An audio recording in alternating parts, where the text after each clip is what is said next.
Katsaka amin'ny fotoana rehetra.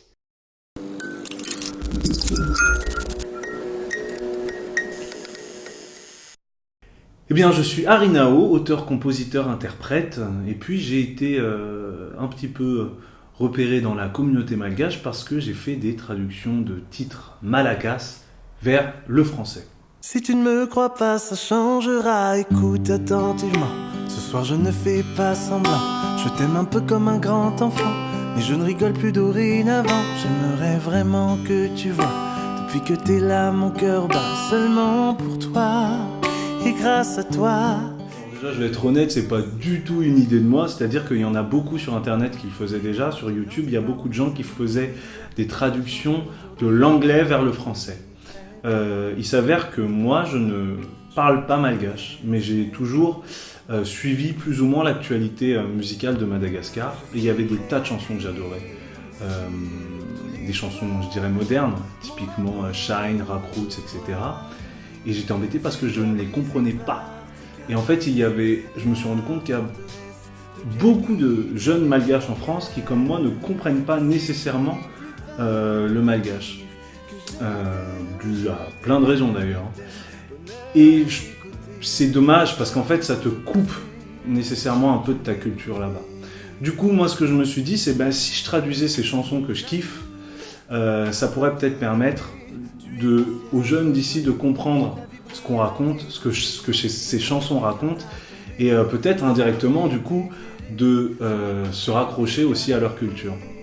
Donc voilà, c'est comme ça que l'idée est venue. Après moi je me fais un kiff quand je fais ça, c'est-à-dire que je vais que traduire et chanter des chansons que j'aime bien. Je vais pas le faire si la chanson me plaît pas initialement.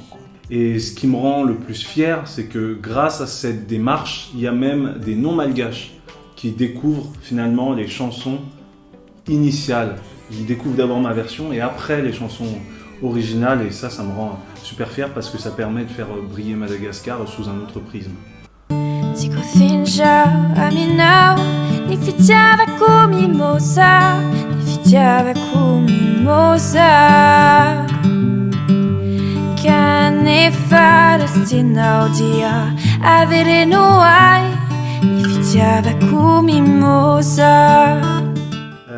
Chloé, c'est une personne avec une curiosité bienveillante incroyable. C'est-à-dire que c'est même pas moi qui lui ai demandé, c'est d'elle-même qu'elle a voulu apprendre des chansons en malgache.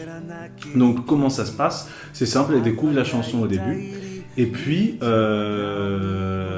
donc elle écoute plusieurs fois, et après elle fait du phonétique. Ma mère lui traduit. Elle comprend ce qui est raconté et elle fait du phonétique et elle travaille que par mimétisme en fait. Mais ça rend plutôt bien. D'ailleurs, elle bosse beaucoup. Et l'anecdote un peu rigolote, c'est que effectivement, lors de notre premier cover qui était Mimosa, il y avait des commentaires qui étaient ouais, comment ça se fait, la Vaza, elle a un meilleur accent que le malgache. Donc déjà, j'ai commencé par pleurer très très fort. Mais non, plus sérieusement, c'est normal, elle a beaucoup travaillé. Moi, c'est vrai que j'ai eu tendance à me reposer un peu sur mes facilités. Je suis né à Tana, mais je suis venu en France à l'âge de 2 ans. Donc, j'ai pas tout à fait décidé de quitter le pays. Ce sont mes parents qui ont décidé de partir de Mada pour une vie meilleure. Et du coup, moi, j'ai grandi ici, en France, avec tout ce que ça implique d'être d'une autre culture. Et de grandir dans un pays différent de tes origines. Donc tout ce que ça implique comme contrainte pour s'intégrer, tout en gardant aussi ton identité.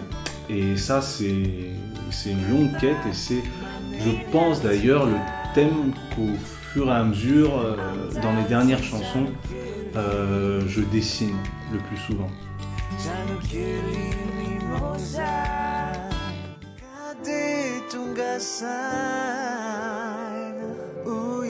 Ce que j'écris en ce moment, c'est de plus en plus pour peindre un peu ce que c'est que de grandir entre deux cultures.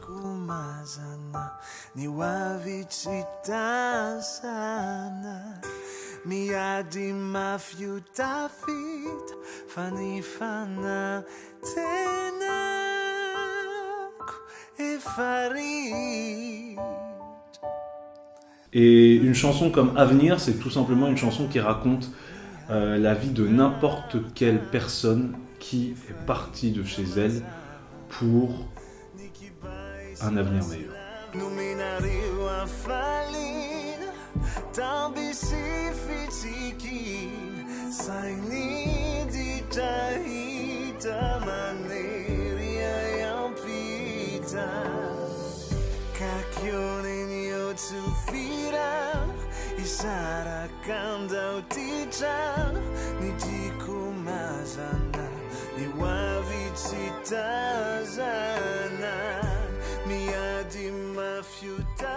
Alors la prochaine étape, c'est que voilà, l'idée c'est de continuer à essayer de, c'est de continuer à écrire mes chansons, continuer à essayer de véhiculer des messages, être à la fois dans faire de la musique qui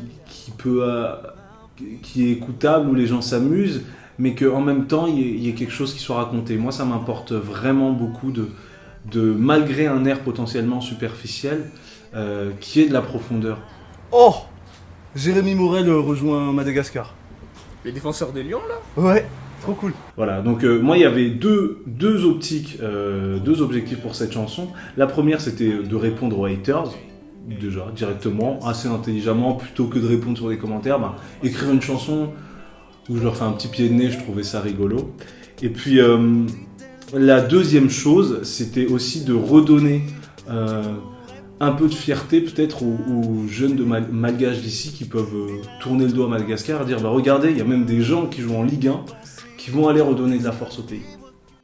Mon amour ne te suffisait pas et mes caresses ne te comblaient pas.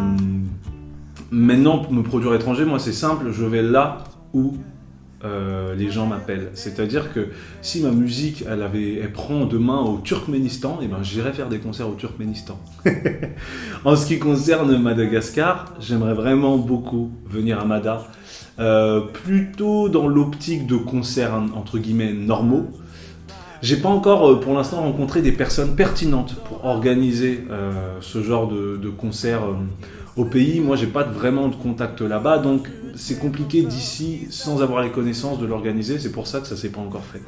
Mais comme on dit, avec la patience l'herbe devient du lait, et j'espère un jour rencontrer quelqu'un qui serait motivé et pertinent pour organiser ce genre de choses. Tout ce qui t'appartenait, même si tu revenais jamais